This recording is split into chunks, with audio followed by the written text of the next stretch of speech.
Nesse momento, nós interrompemos a nossa programação para que você possa acompanhar a conclusão da reunião da Subcomissão para a América Latina da Comissão de Veneza. Você vai acompanhar agora, ao vivo pela TV Justiça, a leitura da Carta de Ouro Preto. Vamos a ela. Palavra de satisfação do Brasil com a estada de todos os senhores aqui. Eu, portanto, passo a palavra. Nesses 2 dias, ministro, nós discutimos a questão do papel do Poder Judiciário no momento de crise econômica que vive todo mundo e o papel dos juízes no momento em que, tendo crise econômica, poderia haver repercussão nos direitos sociais. O resultado dos nossos trabalhos, que foram transmitidos pela TV Justiça, serão depois apresentados e, evidentemente, enviados não apenas ao Poder Judiciário de todos os países participantes, aos membros e à Comissão de Veneza, mas serão enviados aos órgãos também do Poder Executivo e do Poder Legislativo do Brasil. É com muita honra que nós, portanto, recebemos o senhor nessa tarde de encerramento e eu passo a palavra, portanto, ao senhor. Está com a palavra.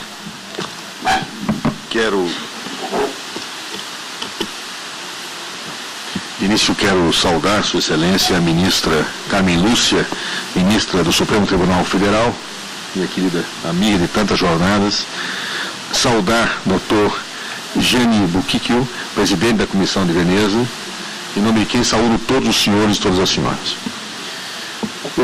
De imediato trago uma saudação especial da nossa presidenta da República, Dilma Rousseff, que me pediu que saudasse todos os senhores e todas as senhoras, dizendo-lhes da honra que o Brasil tem em recebê-los nesse momento.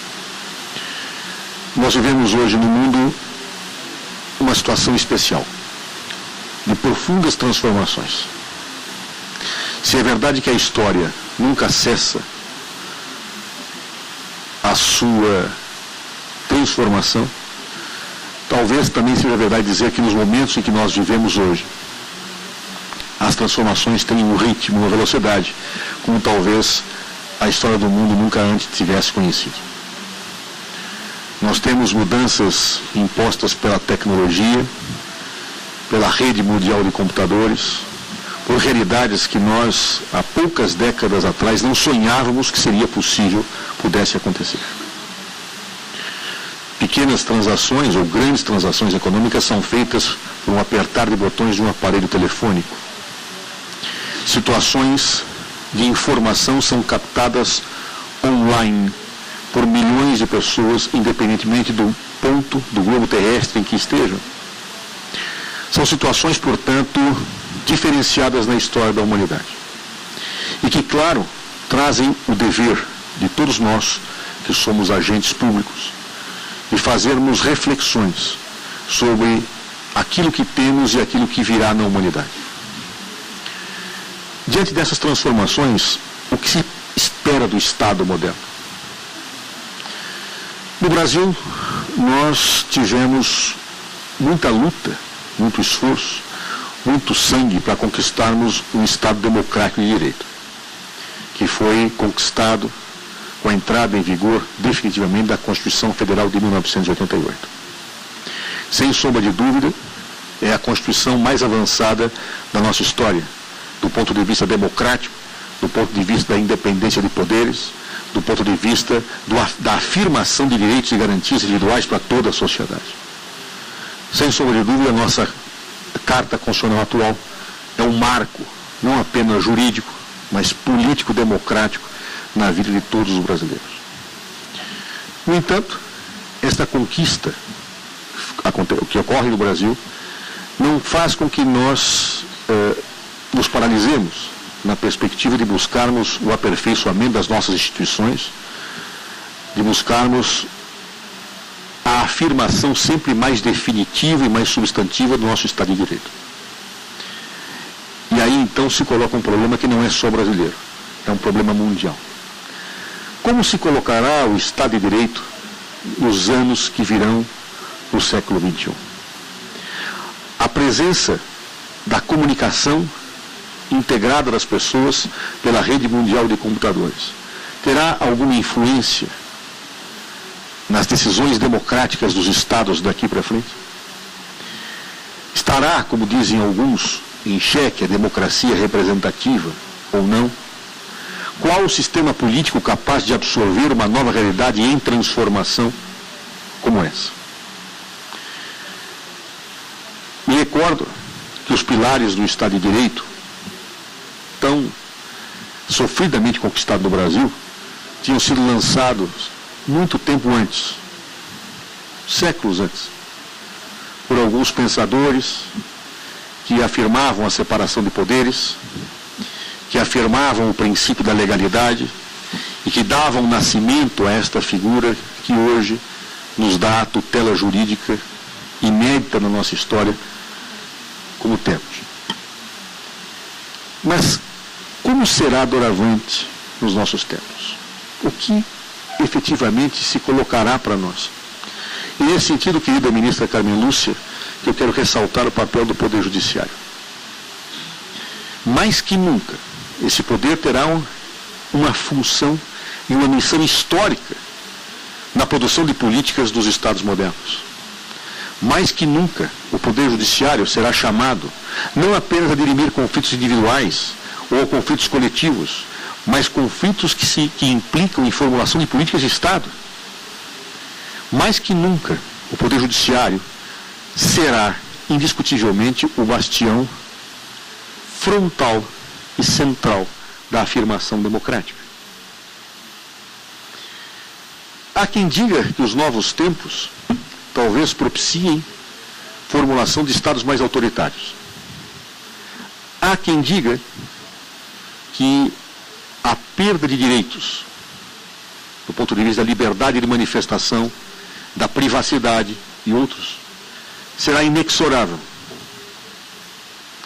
Eu acredito que mais que nunca o Poder Judiciário terá que utilizar a sua visão para perceber aquilo que é efetivamente conquista da humanidade e da qual a humanidade não poderá abrir mão, daquilo que é transformação necessária ditada pelas relações sociais em mutação. Ou seja, é inevitável que os Estados sejam transformados. É inevitável que os novos tempos cheguem e afetem, sem sombra de dúvidas, estruturas de Estado.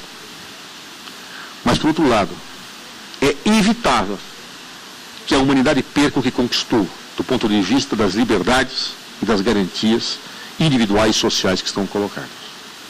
É inevitável que aquilo que foram conquistas sejam perdidas. E acho que o poder que tem a missão histórica de fazer com que os avanços sejam realmente avanços e não retrocessos do ponto de vista do espírito humano é o Poder Judiciário. Não apenas porque ele tem a missão maior de fazer a justiça, mas porque ele é, repito, o bastião central e final da defesa do Estado de Direito, onde ele quer que ele se encontre.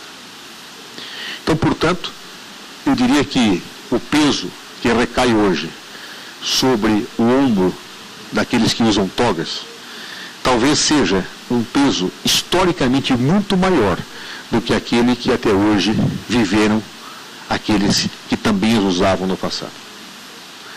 Nos processos de transformação, é o judiciário quem dará a palavra final. É quem dará o direito e o limite ao direito. É quem saberá assegurar as estruturas conquistadas e afirmar aquilo que ainda deve se conquistar. E, portanto, a importância de recebermos este colegiado que aqui temos hoje no Brasil. Esta é a razão pela qual nós acreditamos e enfatizamos a importância de encontros como este, em que magistrados, em que pessoas que terão a difícil missão de responder, usando as togas, aquele que será o futuro da humanidade nas próximas décadas ao longo do século XXI. Talvez nós não vejamos como será o Estado no século XXI, mas tenho certeza que os magistrados saberão honrar o papel histórico que as constituições de cada um dos países e as expectativas de todos os homens e mulheres do mundo depositam sobre os seus ombros. Aos senhores, em nome da presença de Dilma Rousseff, muito obrigado pela presença e nos sentimos muito honrados que aqui, nessa cidade, os senhores possam ter realizado este importante encontro. Muito obrigado.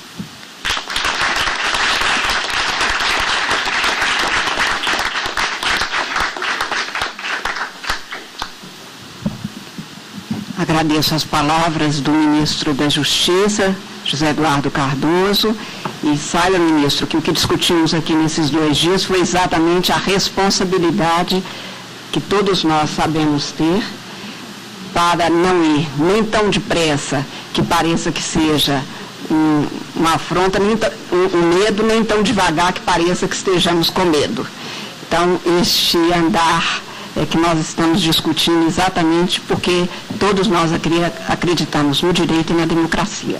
Muito obrigada pela presença, muito obrigada pelas palavras, e eu passo a palavra agora ao presidente da Comissão de Veneza, Gianni Buchicchio, que fará usará da palavra para apresentar a conclusão deste encontro. Senhora Ministra del Supremo Tribunal Federal de Brasil, senhor Ministro de Justiça de Brasil, senhor Alcalde de Ouro Preto, presidentes e magistrados, senhoras e senhores. É para mim um honor. É para mim uma honra e um prazer poder dirigir-me a vocês ao final desta Conferência Internacional sobre a proteção dos direitos econômicos e sociais em tempos de crise econômica, celebrada aqui nesta cidade de Ouro Preto. Eu gostaria de agradecer ao Supremo Tribunal Federal, ao seu presidente Joaquim Barbosa e à ministra Carmen Lúcia, assim como a todos da sua equipe, não somente pela iniciativa de levar adiante este evento, em cooperação com a Comissão de Veneza, da qual o Brasil é membro muito ativo, e um dos nossos colaboradores mais apreciados. Sim, também a sua excelente hospitalidade e amabilidade para conosco. É uma das aspirações originais da Comissão de Veneza, desde a sua criação, fomentar o diálogo de juízes e criar mecanismos e iniciativas que permitam os encontros entre aqueles. É, portanto, das maiores conquistas que eu gostaria de ressaltar nas minhas conclusões, que este seminário internacional deu lugar à criação de um fórum único de intercâmbio de experiências de várias regiões, tanto na Europa, quanto nos países do leste pós-comunistas, nos países do sul da Europa e de países do norte, como também da América Latina e também no norte da África. Superar a crise econômica e a procura de soluções globais que não diminuam o compromisso democrático de proteção dos direitos fundamentais é uma necessidade compartilhada por todos nós. Uma reflexão transversal é o caminho para conseguir isto. Não existe um modelo constitucional único de proteção dos direitos econômicos e sociais, mas sim a sua construção jurídica como direitos fundamentais foi muito variada e frequentemente incompleta. A interdependência entre diferentes categorias de direitos é um fato comprovado. Isso nos convida à reflexão em torno da justiciabilidade dos direitos e a existência de uma justiciabilidade indireta e limitada, na qual os direitos econômicos e sociais se fazem efetivos através de sua construção à luz de outros direitos. Os problemas de distribuição de recursos e de efetividade dos direitos se faz mais agudo e talvez mais visível em tempo de crise econômica, fruto das medidas de austeridade.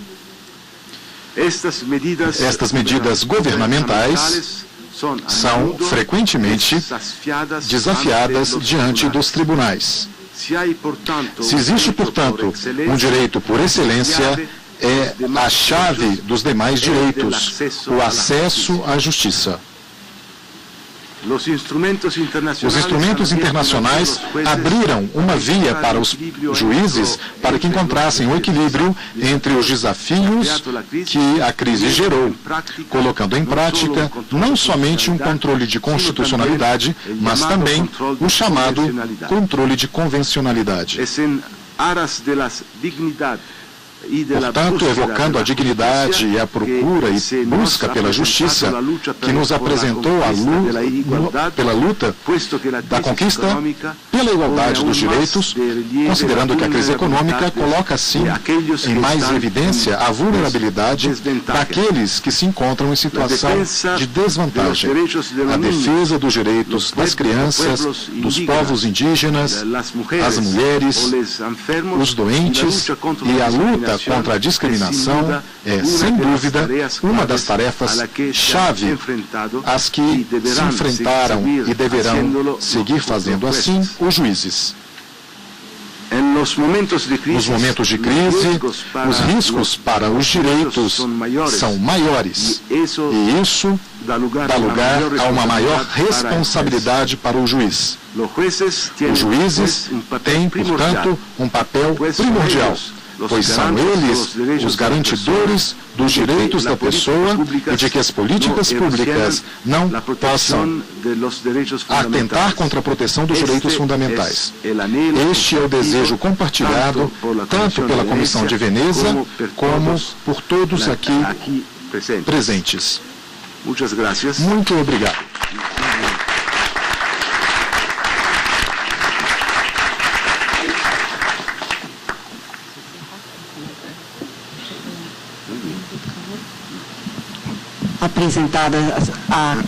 Apresentada a conclusão do que aqui discutimos durante esses 2 dias pelo presidente da comissão, resta-me mais uma vez agradecer a presença de todos, dizendo que foi uma honra para o Brasil, para a magistratura brasileira, acolher todos os senhores, esperando que tenham gostado da estada e principalmente que as discussões levadas a efeito nesses 2 dias produzam em todos nós mais reflexões para que nós possamos, especialmente nós os juízes, com a ajuda dos experts em cada um dos temas abordados, que nós possamos cumprir efetivamente essa missão que é a justificativa do nosso ofício de juiz. Quero que cada cidadão do mundo possa dormir em paz, confiando nos seus juízes, e acho que este é o grande desafio que se põe para cada um de nós. Garantir a cada cidadão que ele possa confiar nas instituições, o que não é fácil em tempos de transformação e não de meras reformas, como esse tempo que vivemos. De toda sorte, mais uma vez, eu quero que cada um dos senhores, gostaria de dizer isso pessoalmente, e que seja tomado individualmente, saiba que foi um enorme prazer, uma enorme honra para nós brasileiros recebermos todos os senhores. E contamos em que as ideias aqui apresentadas se transformem em ações que nós possamos levar a cabo em benefício de cada homem e cada mulher deste planeta. Afinal, como diria John Donne, não adianta perguntar por quem os sinos dobram, sempre dobram por cada um de nós.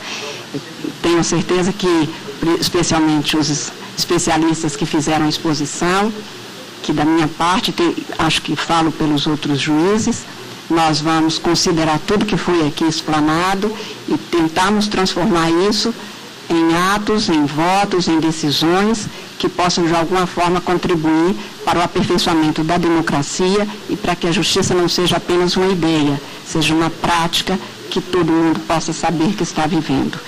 Eu sei que isto é um cultivo diário de cada um de nós, porque foi um poeta desta terra que diz que as leis não bastam, os lírios não nascem das leis. Mas cada um de nós sabe bem onde como arar sua terra para que possa brotar mais flores no lugar de armas, no lugar de doenças, no lugar de fomes. atualmente eu posso dizer que da minha parte eu só tenho fome de justiça. E eu espero que isso eu possa, pelo menos, ajudar os outros a saciarem. Muitíssimo obrigada a todos, muitíssimo obrigado ao presidente Muquica, de uma forma especial, que confiou em que seríamos capazes de realizar esse encontro. Muito obrigada a todos os senhores que vieram, ao senhor ministro da Justiça, que se deslocou com tanto esforço para trazer a palavra da presidente da República e o próprio testemunho. Eu declaro encerrado esse encontro, agradecendo e desejando a todos um bom retorno para suas casas. Muito obrigada.